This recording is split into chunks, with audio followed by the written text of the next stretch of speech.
वो दो ही जीबी बस कुछ। सही। अब ये बताओ, डस्टर लेके चले गए, कैसे मिटाए हम?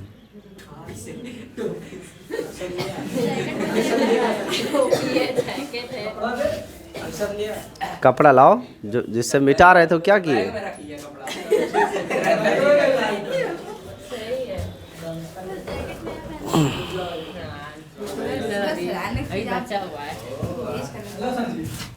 अब देखो, जेब में रख के घूमते हैं ऐसे।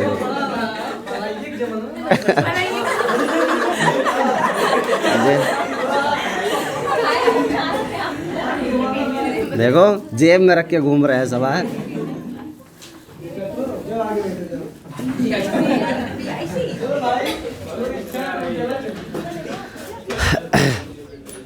देखिए, दो टॉपिक है। एक का नाम है सूक्ष्मदर्शी,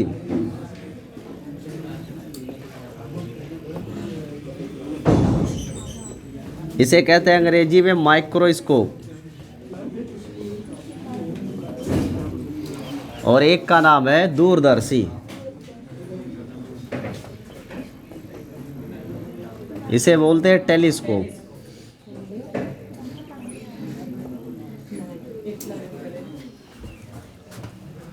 सूक्ष्मदर्शी में से दो प्रकार की सूक्ष्मदर्शी पढ़नी हम लोगों को। एक सरल सूक्ष्मदर्शी,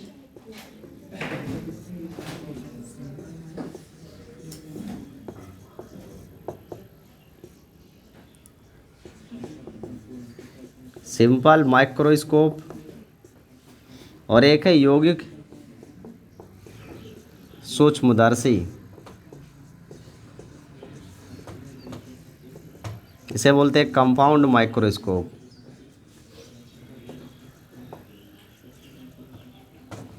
ठीक है। सूक्ष्मदर्शी क्या है? एक प्रकाशिक यंत्र है। और इसका उपयोग कहाँ करते हैं?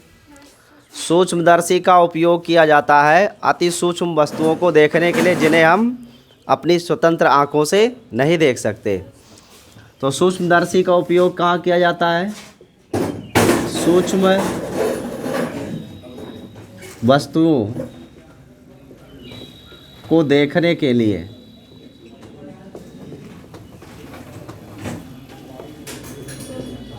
और दूरदर्शी का उपयोग किस लिए करते हैं?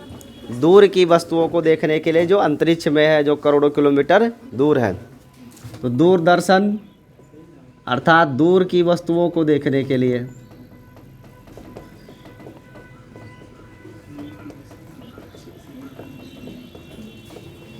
अगर दूर की वस्तुओं का दर्शन करने का मन करे तो क्या उपयोग करेंगे? दूरदर्शी। और अति सूक्ष्म चीज़ें, जिन्हें जैसे सेल है, बैक्टीरिया है, अमीबा है, पैरामीशियम है, यूग्लिना है, ठीक है, इन सब को देखने के लिए किसका उपयोग करते हैं? सूक्ष्मदर्शी का उपयोग करते हैं। इसमें से एक माइक्रोस्कोप लाला वाला है, जो फिल्मों में होते नहीं है।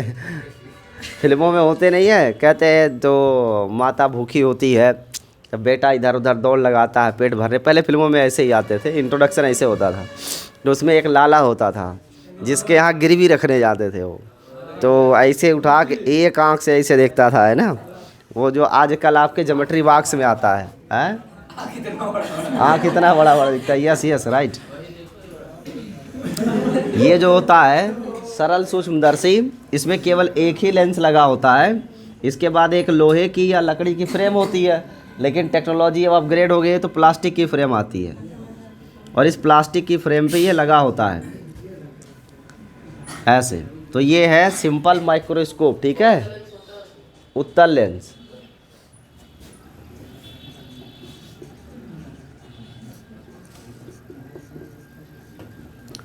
दूसरा यौगिक सूक्ष्मदर्शी जो है, इसमें एक साथ दो लेंसों का प्रयोग करते हैं। दो लेंसों का प्रयोग।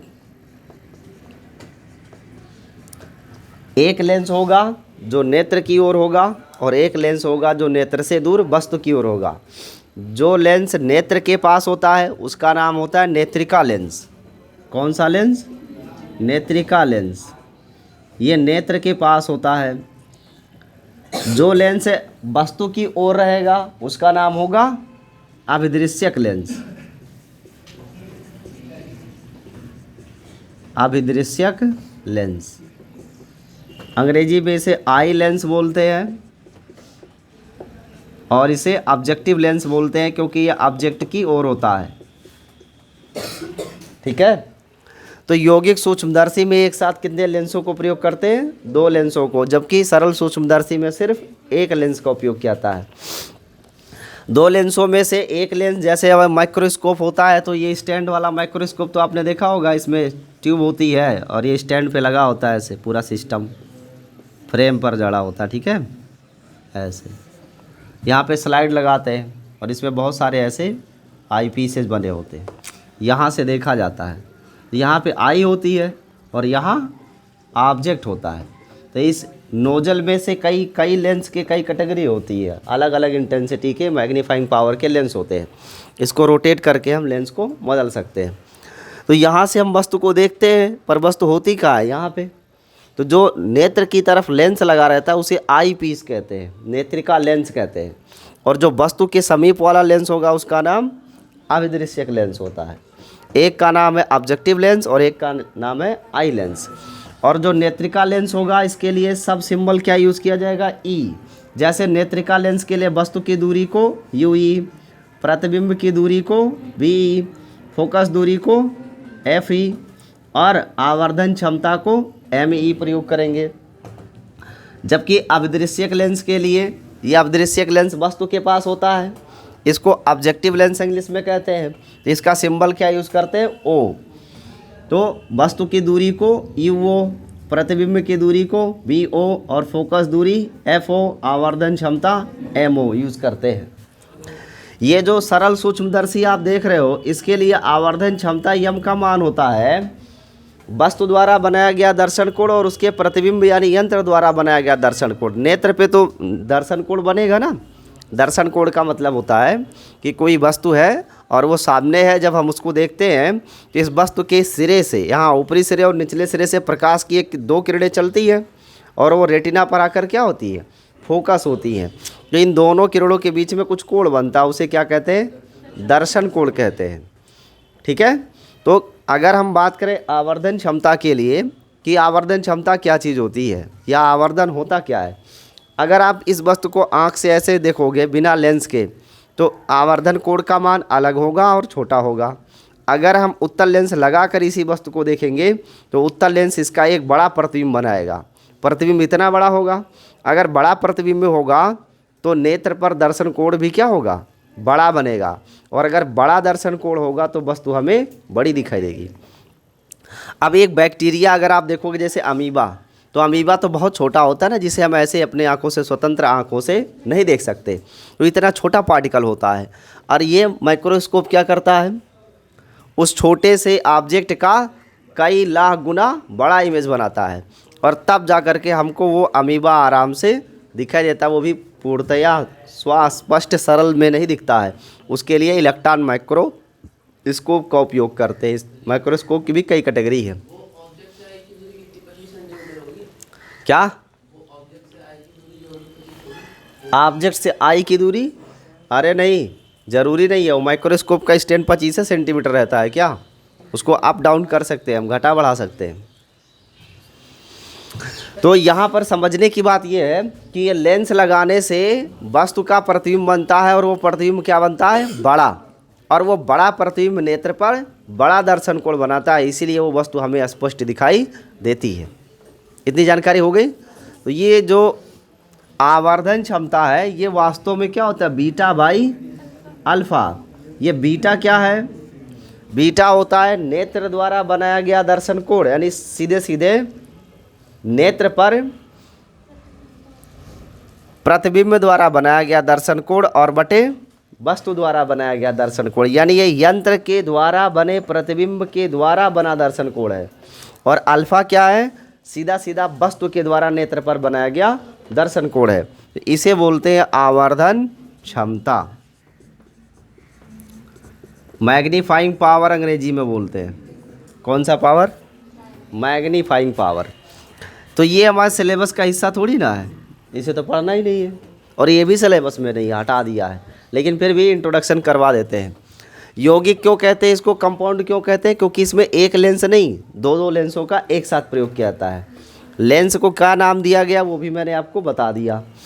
अब इसमें देखो, जब दो लेंस लगेगा तो पहले यहाँ पे जो वस्तु आपने रखा है इसका मैग्नीफिकेशन इसके समीप वाले किसी लेंस से होगा, फिर जो मैग्नीफाई होकर लेंस से प्रतिबिंब बनेगा, इस प्रतिबिंब का कई गुना बड़ा प्रतिबिंब कौन बनाएगा? ये आई लेंस बनाएगा, एक बहुत बड़ा प्रतिबिंब बनाता है।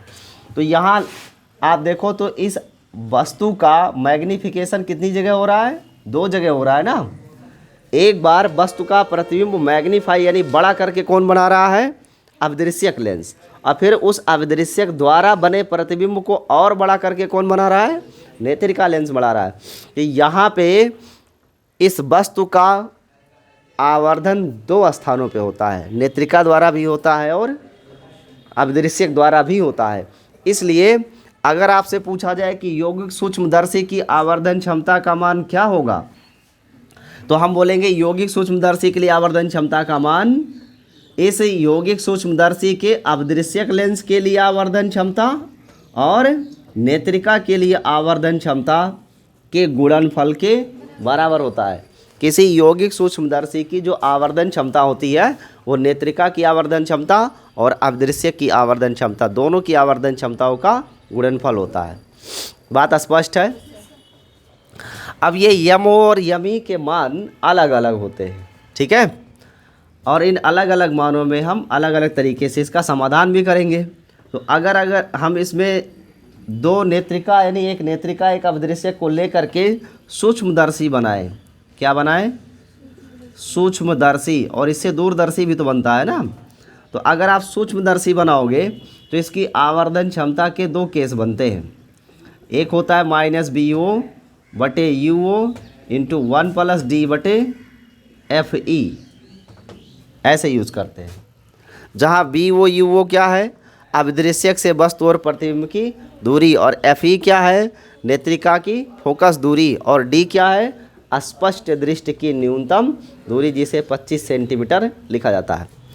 लेकिन ऐसा तब लिखते हैं जब अंतिम प्रतिबिंब कहाँ बनेगा? स्पष्ट दृष्टि की न्यूनतम दूरी D पर बनता हो। अगर अंतिम प्रतिबिंब कहाँ बन जाए? अनंत पे, तो अंतिम प्रतिबिंब कौन बनाएगा? आई लेंस ही तो बनाएगा। तो अगर अंतिम प्रतिबिंब यहाँ पे स्पष्ट दृष्टि की न्यूनतम दूरी D पर बनता है, B = D, तब ये फॉर्मूला प्रयोग करेंगे। अगर अंतिम प्रतिबिंब कहाँ बन रहा है? अनंत पर बन रहा है, तो ये जो 1 इसमें से दिख रहा है ये गायब हो जाएगा। आवर्धन क्षमता सिर्फ बचेगी -BO/UO एंड ओनली D/FE। तो दो शर्तों में हमें इस सूक्ष्मदर्शी के लिए आवर्धन क्षमता ज्ञात होती है। एक, जब अंतिम प्रतिबिंब स्पष्ट दृष्टि की न्यूनतम दूरी D पर बनता हो, और दूसरा तब जब अंतिम प्रतिबिंब अनंत पर बनता हो, ठीक है। इसमें से जो D/FE देख रहे हो ये किसके लिए आवर्धन क्षमता है? नेत्रिका के लिए, और BO/UO जो लिख रहे हो किसके लिए है? अभिदृश्यक के लिए है। तो एक यौगिक सूक्ष्मदर्शी हो या यौगिक दूरदर्शी हो, जहाँ भी दो लेंस प्रयोग करेंगे उन दोनों लेंसों के लिए आवर्धन क्षमता हमेशा दोनों लेंसों की आवर्धन क्षमताओं के गुणनफल के बराबर होगा। ये जानकारी स्पष्ट हो गई। अब देखो, ये तो रही बात किसकी? सूक्ष्मदर्शी की। इसका हम दूरदर्शी भी बना सकते हैं। दूरदर्शी का उपयोग कहाँ करते हैं भाई? दूर की वस्तु को देखने के लिए। इसे टेलीस्कोप कहा जाता है अंग्रेजी में। अब इसमें से आपको एक चीज़ समझ के रखना है कि जब हम सूक्ष्मदर्शी लेते हैं, ध्यान से सुनिएगा, कौन सी वस्तु सूक्ष्मदर्शी में देखी जाती है जिसे हम स्वतंत्र आँखों से नहीं देख पाते। रहती तो पास में है लेकिन इतना छोटा होता है नैनो या माइक्रो लेवल पे कि हम उसे देख नहीं सकते। उसे मैग्नीफाई करके उसके बड़े प्रतिबिंब को ही आसानी से हम देख सकते हैं। तो जब सूक्ष्मदर्शी का उपयोग किया जाता है तो वस्तु को बिल्कुल लेंस के क्या करते हैं? बहुत समीप रखते हैं। सूक्ष्मदर्शी में वस्तु को लेंस के अति समीप रखते हैं। लेंस के अति समीप का मतलब अभिदृश्यक के बहुत ही समीप वस्तु को रखा जाता है। तब ये स्थिति आती है किसमें? सूक्ष्मदर्शी में। जबकि दूरदर्शी में क्या होगा? दूरदर्शी में क्या वस्तु बहुत नज़दीक होगी, बहुत दूर होती है। जैसे अंतरिक्ष से आने वाले प्रकाश यानी तारे, स्टार्स, वहाँ से जो लाइट आती है, गैलेक्सी की जो लाइट आती है, उसको यूज़ करते हैं। तो दूरदर्शी में एक स्टार है स्पेस में, अंतरिक्ष में, मान लो इसे देखना है, तो इसे देखने के लिए आप टेलीस्कोप यूज़ करेंगे। ये क्या यार, स्टार में 6 ठो बन गया, चलेगा, न्यू स्टाइल। अभी देखो एक बात ध्यान से सुनिएगा, सूक्ष्मदर्शी और दूरदर्शी में एक भेद होता है। भेद ये होता है कि सूक्ष्मदर्शी में अभिदृश्यक लेंस, जो ऑब्जेक्टिव लेंस होता है ना, वो छोटे द्वारक का होता है। छोटे द्वारक का मतलब अभिदृश्यक को इतना बड़ा लेंगे तो नेत्रिका को इतना बड़ा लेते हैं। किसमें? सूक्ष्मदर्शी में। सूक्ष्मदर्शी में हमेशा ऑब्जेक्टिव लेंस को छोटा लिया जाता है और आई लेंस को बड़ा लिया जाता है। लेकिन अगर मुझे अंतरिक्ष से आने वाले प्रकाश की किरण को देखना है तो ऑब्जेक्टिव लेंस यानी वस्तु की ओर जो लेंस रहेगा उसे ही तो ऑब्जेक्टिव कहेंगे। तो यहाँ वस्तु तो ये स्टार हो गया आपका तारा। इसको देखने के लिए हम छोटे द्वारक का प्रयोग करें कि बड़े द्वारक का लेंस, ये एक छोटा सा इसमें इंटरचेंज हो जाता है। ध्यान से सुनिए, जब सूक्ष्मदर्शी होती है तो सूक्ष्मदर्शी में वस्तु बहुत ही क्या होती है, नज़दीक, किसके? ऑब्जेक्टिव के। और प्रकाश स्रोत भी क्या होता है, बहुत ही नज़दीक होता है, जहाँ से प्रकाश की किरणें आती है। यानी आप सूक्ष्मदर्शी में देखोगे तो नीचे से टार्च लगा होता है, एकदम बिल्कुल पास में ही वस्तु के। जब टार्च जलाते हैं यानी लाइट ऑन करते हैं तो हमको माइक्रोस्कोप में ऑब्जेक्ट दिखाई देता है। तो जो प्रकाश स्रोत है इस ऑब्जेक्टिव लेंस के बहुत ही क्या होता है, नज़दीक होता है। तो अगर प्रकाश स्रोत ऑब्जेक्टिव लेंस के नज़दीक होगा तो जैसे ही प्रकाश स्रोत यानी जैसे मान लो बल्ब है, बल्ब को ऑन करेंगे तो पूरा प्रकाश क्या होगा, लेंस में प्रवेश कर जाएगा। अगर लेंस में ज़्यादा प्रकाश प्रवेश कर जाएगा तो वस्तु का प्रतिबिंब कैसा बनेगा, चमकीला बनेगा, और इतना चमकीला बन जाएगा कि वो हमें स्पष्ट नहीं दिखाई देगी। इसलिए ये ज़्यादा प्रकाश लेंस के थ्रू सूक्ष्मदर्शी में प्रयोग ना कर पाए, इस उद्देश्य को पूर्ण करने के लिए ही इस अभिदृश्यक को क्या कर देते हैं, पहले से ही छोटा कर देते हैं। अभी जब अभिदृश्यक का व्यास ही छोटा हो गया तो उसमें से गुजरने वाले प्रकाश की मात्रा भी क्या हो जाती है, कम हो जाती है, और कम मात्रा में हमें स्पष्ट प्रतिबिंब प्राप्त हो जाता है। तब जब प्रकाश स्रोत, वस्तु और अभिदृश्यक तीनों बहुत ही समीप हो तब ऐसा होता है। और ये घटना होती किस में है, सूक्ष्मदर्शी में होती है। लेकिन हम अगर दूरदर्शी को लें तो अंतरिक्ष से, जैसे मान लो कि हमारी गैलेक्सी है और गैलेक्सी का कोई स्टार है जो कई हज़ार प्रकाश वर्ष दूर हो सकता है, वहाँ से प्रकाश की कितनी मात्रा पृथ्वी पर आ जाएगी? क्या बहुत ज़्यादा मात्रा प्रकाश की पृथ्वी पर आएगी? तो इसका उत्तर है नहीं। अंतरिक्ष में जो दूर दूर वस्तुएं हैं उन वस्तुओं से आने वाले प्रकाश की मात्रा होती है कम। इसलिए अगर हम अभिदृश्यक छोटा कर देंगे दूरदर्शी में, किसमें, दूरदर्शी में अभिदृश्यक को छोटा कर देंगे तो उसमें से गुजरने वाले प्रकाश की मात्रा बहुत कम हो जाएगी, और वैसे भी अंतरिक्ष से आने वाले प्रकाश की मात्रा क्या होती है, बहुत कम होती है। तो हमें स्पष्ट प्रतिबिंब नहीं प्राप्त होगा। इसलिए हम दूरदर्शी के लिए अभिदृश्यक को क्या करते हैं, बड़ा कर देते हैं, जिससे ज़्यादा से ज़्यादा प्रकाश इस दूरदर्शी में प्रवेश कर सके। तो ये ध्यान में रखिएगा, जब दूरदर्शी को बनाएंगे तो उसमें अभिदृश्यक क्या होगा, बड़े द्वारक वाला होगा, यानी इसका व्यास ज़्यादा होगा और नेत्रिका छोटी होगी। और सूक्ष्मदर्शी में क्या होगा, सूक्ष्मदर्शी में जो अभिदृश्यक होगा वो छोटा होगा और जबकि नेत्रिका बड़ी होगी, और दूरदर्शी में अभिदृश्यक बड़ा होगा और नेत्रिका छोटी होगी। ये उल्टा क्रिया क्यों किया गया है जी? क्या आपको बात समझ में आई है? उल्टा इसीलिए किया जाता है क्योंकि सूक्ष्मदर्शी में वस्तु, प्रकाश स्रोत और अभिदृश्यक लेंस तीनों अति समीप होते हैं। इसीलिए अधिक मात्रा प्रकाश की सूक्ष्मदर्शी में प्रवेश कर जाने का खतरा होता है, उससे प्रतिबिंब स्पष्ट नहीं बनेगा, इतना ज़्यादा चमकीला बनेगा कि हम उसको स्पष्ट नहीं देख पाएंगे। मात्रा को कम करने के लिए ही अब दृश्य के इस व्यास को क्या करते हैं, हम कम कर देते हैं, जिससे कम मात्रा में प्रकाश प्रवेश करे।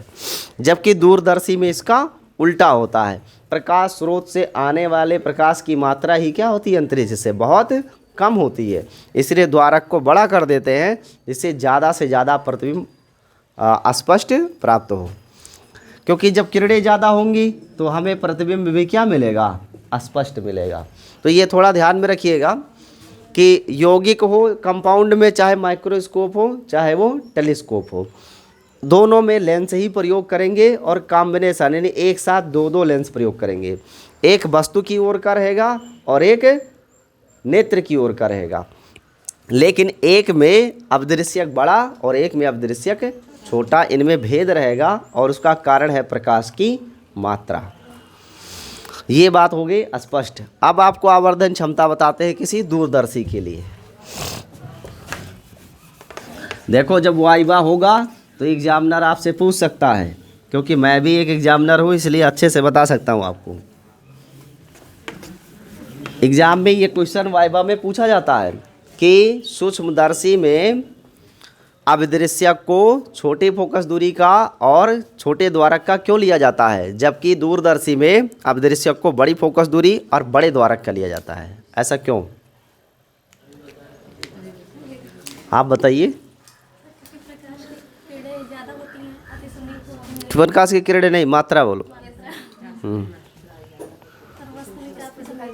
सूक्ष्मदर्शी में प्रकाश स्रोत, वस्तु और अपदृश्यक तीनों बहुत ही समीप होते हैं, इसीलिए सूक्ष्मदर्शी में अधिक प्रकाश के प्रवेश करने का खतरा होता है। इससे प्रतिबिंब चमकीला बनेगा और हमें स्पष्ट दिखाई नहीं देगा।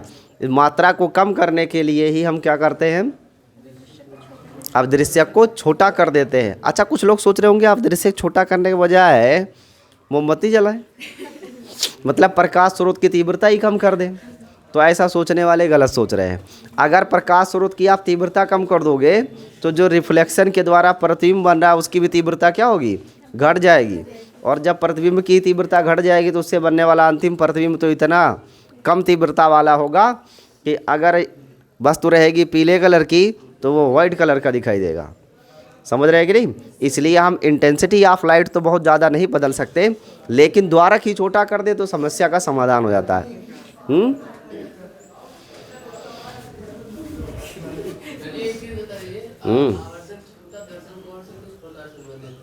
इका लिखा है, कल आए थे पढ़ने, दर्शन कोण समझाया था मैंने। क्या होता है दर्शन कोण? अरे मतलब नहीं, सीधा मतलब।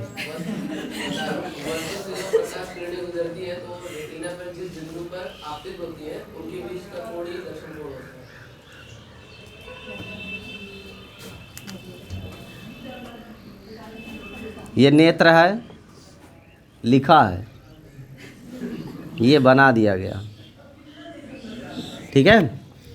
ये नेत्र का लेंस हो गया। यहाँ पे कोई वस्तु रखी है, इस वस्तु से एक साथ कितनी किरणें चलती हैं? 2 किरणों को लेते हैं। किसी भी वस्तु का प्रतिबिंब बनाने के लिए हम 2 ही किरण खींचते हैं। वैसे 2 किरण से प्रतिबिंब नहीं बनेगा, सिर्फ उसका ये पता लग जाता है पोजीशन कि अच्छा हाँ ये इतनी बड़ी वस्तु है, इतना बड़ा प्रतिबिंब बनेगा, इसलिए 2 किरण खींचते हैं। नहीं तो प्रतिबिंब बनने के लिए वस्तु के प्रत्येक बिंदु से सैकड़ों किरणें रिफ्लेक्ट होकर के आती हैं, लेकिन स्ट्रक्चर यानी किरण आरेख बनाने के लिए ही सिर्फ 2 किरणों का उपयोग करते हैं। तो एक किरण यहाँ से चली और एक किरण यहाँ से चली, और ये ह्यूमन आई जो मानव नेत्र है इसमें अंदर जाके यहाँ पे कुछ एक बिंदु पर क्या हो रहा है, इसको फोकस होना है ना। तो जब एक बिंदु पर फोकस होगी तो इन दोनों किरणों के बीच कुछ कोण बनेगा कि नहीं बनेगा? जो कोण बनता है इसी को दर्शन कोण कहते हैं। इस कोण को ही क्या कहते हैं? दर्शन कोण कहते हैं। अब बात ध्यान से सुनो, अगर इसमें चश्मा नहीं लगाया गया है नेत्र पर तो सीधा वस्तु से किरण चलेगी और रेटिना पर आएगी।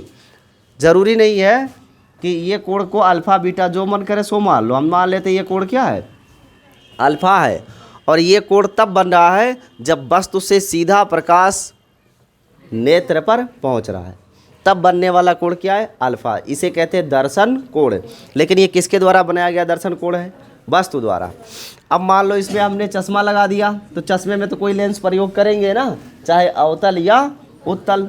तो हमने उत्तल लेंस प्रयोग कर लिया मान लो आँख से पहले, और तब वस्तु से 2 किरणें लेकर चलते हैं। तो ये जो किरण यहाँ पहुँचेगी तो पहले लेंस पर पहुँचेगी ना, तो लेंस इसको और अधिक क्या करेगा, डाइवर्ट कर देगा, और फिर ये जाएगी नेत्र पर, और फिर नेत्र से जाकर इकट्ठा होकर यहाँ बनाएगी कोण। ये कोण मान लेते हैं क्या है, बीटा।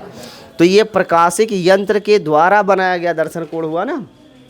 तो जो प्रकाशिक यंत्र द्वारा बनाया गया दर्शन कोण है और जो वस्तु द्वारा बनाया गया दर्शन कोण है, इन दोनों का अनुपात ही कहलाता है आवर्धन क्षमता।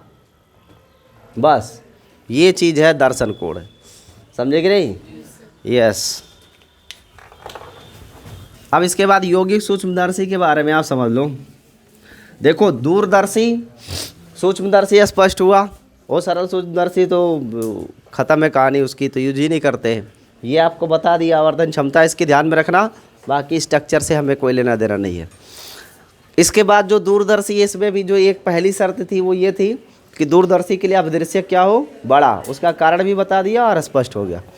अब दूरदर्शी में भी आवर्धन क्षमता होती है, तो आवर्धन क्षमता भी, इसके भी 2 केस आते हैं। जब अंतिम प्रतिबिंब कहाँ बनता हो, स्पष्ट दृष्टि की न्यूनतम दूरी डी पर बनता हो, तब ऐसी स्थिति में आवर्धन क्षमता यूज़ करते हैं -FO/FE × 1 + FE/D यूज़ करते।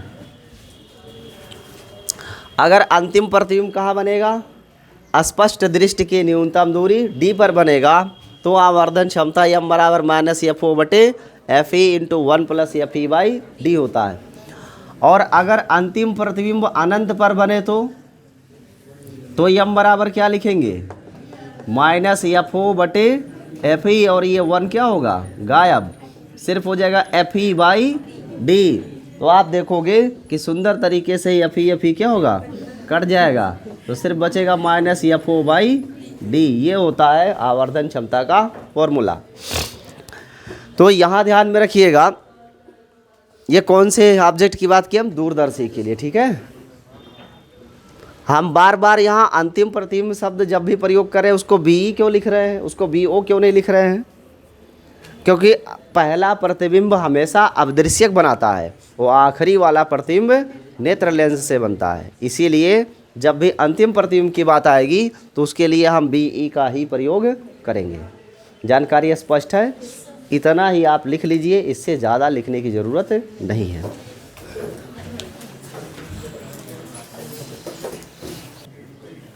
अगर आपसे एक क्वेश्चन किया जाए कि दुनिया में पहली बार टेलीस्कोप किसने बनाया था, इसका क्या उत्तर देंगे? किस वैज्ञानिक ने बनाया था टेलीस्कोप पहला? गैलीलियो पहला व्यक्ति था जिसने टेलीस्कोप बनाया था, और उस टेलीस्कोप की सहायता से देखकर उसने कहा कि पृथ्वी कैसी है, गोल है, और पृथ्वी सूर्य के चारों तरफ चक्कर लगाती है। हाँ, अरे पूरे एटमॉस्फेयर को दिखा देता है ना आराम से, सराउंडिंग। हाँ, अब जैसे हम यहाँ से देखते हैं तो जैसे नॉर्मली आप देखोगे तो ये वायुमंडल की वजह से और प्रकीर्णन की वजह से आपको लगेगा कि यहाँ से 400 मीटर दूरी पे आसमान नीचे गिरा हुआ है। स्फेरिकल नेचर जो पृथ्वी का गोलीय आकार है, उसी की वजह से आपको ऐसे बादल गिरे हुए नज़र आते हैं 100 मीटर 200 मीटर दूरी पर। आप ऐसे देखो, लग नहीं रहा है चारों तरफ से ऐसे गिरा हुआ है? कभी ऐसा महसूस नहीं किए? नहीं महसूस किया? महसूस करते तो घुटन होती, क्योंकि चारों तरफ से गोल गोल लग रहा है, ऐसे गुम्बद रखा हुआ, ऊपर से ढक दिया गया है। ये एटमॉस्फेयर वायुमंडल है, ये नेचर ही बताता है कि पृथ्वी क्या है, गोल है। तो पहले बार किसने बताया था? गैलीलियो ने। और दूसरा वो उसने भी बताया था कि पृथ्वी सूर्य के चारों तरफ क्या करती है, घूमती है। यानी सूर्य पृथ्वी के चारों तरफ नहीं घूमता, पृथ्वी घूमती है। और इसकी सज़ा मिली थी उसे मौत। यूरोप में उसको इसकी सज़ा मिली थी मौत, फांसी दे दी गई थी बीच चौराहे पे।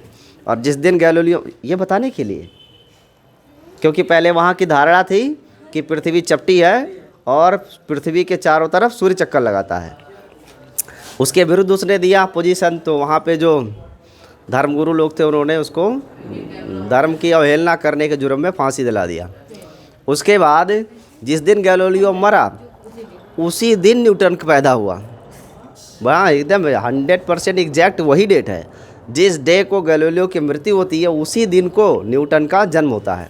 और गैलीलियो के सारे अधूरे काम किसने पूरा किए? न्यूटन ने। और मुझे लगता है कि गैलीलियो की आत्मा ही वहाँ पहुँच गई थी, इसलिए पूरा जो गैलीलियो में आप पढ़ोगे जड़त्व का नियम, केपलर का नियम, जितने न्यूटन्स के नियम है वो कहाँ से आए हुए हैं? गैलीलियो से ही आए हुए हैं। तो पहले स्टार्टिंग जो पॉइंट है वो गैलीलियो, उसके बाद न्यूटन, और दोनों का जन्मदिन और मरण दिन क्या है? सेम है। एक मरता है तो एक जन्म लेता है। तो पहला टेलीस्कोप किसने बनाया था? गैलीलियो ने बनाया था।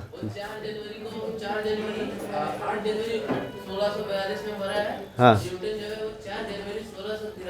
पता नहीं कैसे तुम क्या देखते हो, मुझे समझ में नहीं आ रहा है कहाँ से देखे हो। चलो इसके बाद देखो, तो जो दूरदर्शी है इसे ध्यान दीजिए। दूरदर्शी में हमने आपको बताया, जो अभी आपने पढ़ा था फर्स्ट, वो था एक था कि हम इसमें कौन सा लेंस उपयोग करेंगे? उत्तल लेंस, यानी एक कॉम्बिनेशन ऑफ लेंसेज का उपयोग करके दूरदर्शी बनाते हैं। इसको कहते हैं अपवर्तक दूरदर्शी। कौन सा दूरदर्शी? अपवर्तक दूरदर्शी, क्योंकि लेंस से प्रकाश का क्या होता है? अपवर्तन होता है, रिफ्रैक्शन होता है। तो यहाँ अपवर्तन के बाद प्रतिबिंब बनता है, इसलिए इस दूरदर्शी को कहेंगे अपवर्तक। लेकिन इस अपवर्तक दूरदर्शी में एक समस्या है। समस्या है वर्ण विपथन की। कौन सी समस्या है भाई? वर्ण विपथन। अब ये वर्ण विपथन क्या है?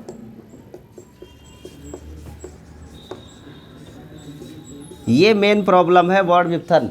अब इसको ध्यान से समझना। जैसे हमने पढ़ा है कि एक प्रिज्म लिया जाए और प्रिज्म के एक सिरे से वाइट लाइट इंटर करती है तो दूसरे सिरे से 7 कलर उसके डिवाइड हो जाते हैं, 7 के 7 रंग हमको मिलते हैं, ये हमने पढ़ा है। और प्रिज्म में भी प्रकाश का क्या होता है? अपवर्तन ही तो होता है। तो लेंस में भी प्रकाश का क्या होता है? अपवर्तन।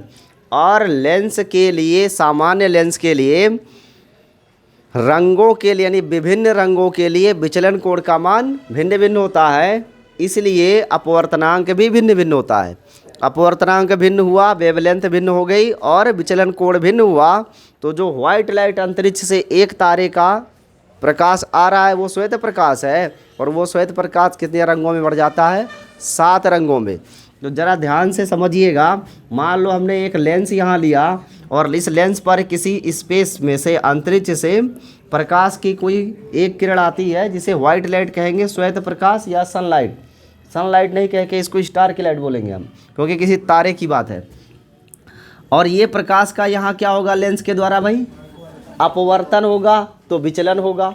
विचलन होने के बाद क्या होता है ना कि इसके 7 रंगों का अलग अलग फोकस प्राप्त होता है। कितने कलर हो गए? 1 2 3 4 5 6 और 1 7। तो जो ये व्हाइट लाइट है इस लेंस से अपवर्तित होने के बाद कितने रंगों में बढ़ जाती है? 7 रंगों में बढ़ जाती है। और इसकी वजह से एक ही वस्तु के कितने प्रतिबिंब प्राप्त होते हैं? 7 प्रतिबिंब बनता है। यानी अंतरिक्ष से एक तारा अगर आपने देखने का प्रयास किया तो उस एक तारे का कितना तारा नज़र आएगा? 7 तारे नज़र आएंगे, और वो भी 7 के 7 रंग के नज़र आएंगे। तो आप कैसे बताओगे कि जो अंतरिक्ष से आने वाली वस्तु है वो जिसे हम देख रहे हैं वो किस कलर की है? क्या उसका रंग हम स्पष्ट कर पाएंगे? इस लेंस के द्वारा ये संभव नहीं है, क्योंकि इसी घटना को ही क्या कहते हैं? वर्ण विपथन कहते हैं। वर्ण विपथन मतलब एक ही साथ, एक ही वस्तु का अलग अलग रंगों के लिए अलग अलग प्रतिबिंब का बनना क्या कहलाता है? वर्ण विपथन। और इसमें एक और समस्या होती है, उसे कहते हैं अक्षीय विपथन। क्या कहते हैं? एक्सियल। अक्षीय विपथन। अक्षीय विपथन क्या है कि अलग एक प्रकाशिक यंत्र के लिए, जैसे कि लेंस के लिए, इसकी जो मुख्य अक्ष है इस पर इमेज क्या होता है? अलग अलग बनता है। अलग अलग, यानी एक ही अक्ष पर अलग अलग स्थानों पर अलग अलग कलर के प्रतिबिंब प्राप्त होते हैं। इस घटना में से अलग अलग रंगों के प्रतिबिंब के बनने को वर्ण विपथन कहते हैं, और अलग अलग स्थानों पर बनने को अक्षीय विपथन कहते हैं। तो ये समस्या किसके अंदर होती है? लेंस में होती है। और इस समस्या को दूर करने के लिए लेंसों को बहुत ही ज़्यादा टेक्निकली डिजाइन करना पड़ता है और एक साथ दो दो तीन तीन लेंसों को जोड़ना पड़ता है, जिससे कि इस अक्षीय विपथन और बड़ विपथन का दोष क्या हो, दूर हो जाए। और उसके बाद भी ये समस्या पूर्ण रूप से समाप्त नहीं होती है। इसके बाद न्यूटन का जन्म हुआ और न्यूटन ने कहा ऐसा करो, ये जो लेंस है अगर हम लेंस लगाएं ही ना तो प्रकाश का अपवर्तन होगा ही नहीं, वो अपवर्तन नहीं होगा तो ये दोनों समस्या खुद ही क्या होगी, समाप्त हो जाएगी। और तब प्रयोग किया गया उत्तल लेंस की जगह पे दर्पण का उपयोग किया गया। किसका उपयोग किया गया, दर्पण का। और इस दर्पण में प्रकाश का क्या होता है, परावर्तन, इसीलिए इसका नाम है परावर्तक दूरदर्शी। कौन सा दूरदर्शी, परावर्तक, इसे कहता है रिफ्लेक्टिंग टेलीस्कोप। और यही यूपी बोर्ड का सिलेबस है, इसी में यूपी बोर्ड में आता है, ये नहीं आएगा क्योंकि ये तो हाई स्कूल का विषय है, ठीक है। ये 10वीं में आप पढ़ चुके हो अपवर्तक वाले, यहाँ क्या पढ़ना है, परावर्तक, ये 12th यूपी बोर्ड का सिलेबस है। अब इस परावर्तक दूरदर्शी में प्रकाश का क्या होगा जी, परावर्तन होगा, अपवर्तन नहीं होगा। तो जब अपवर्तन होता है तभी तो 7 रंग अलग अलग बनते हैं, 7 जगहों पे बनते हैं, ना होगा अपवर्तन और ना ये होगा बड़ विपथन या अक्षीय विपथन। तो इस समस्या को सॉल्व करने के लिए कौन से टेलीस्कोप का उपयोग करेंगे, परावर्तक। इसमें 2 दर्पण यूज़ करते हैं, एक अवतल दर्पण और एक समतल दर्पण। 2 दर्पण का उपयोग किया जाएगा और बन जाएगा आपका एक अच्छा सा परावर्तक दूरदर्शी। यही हमें पढ़ना है। तो ये आप कारण से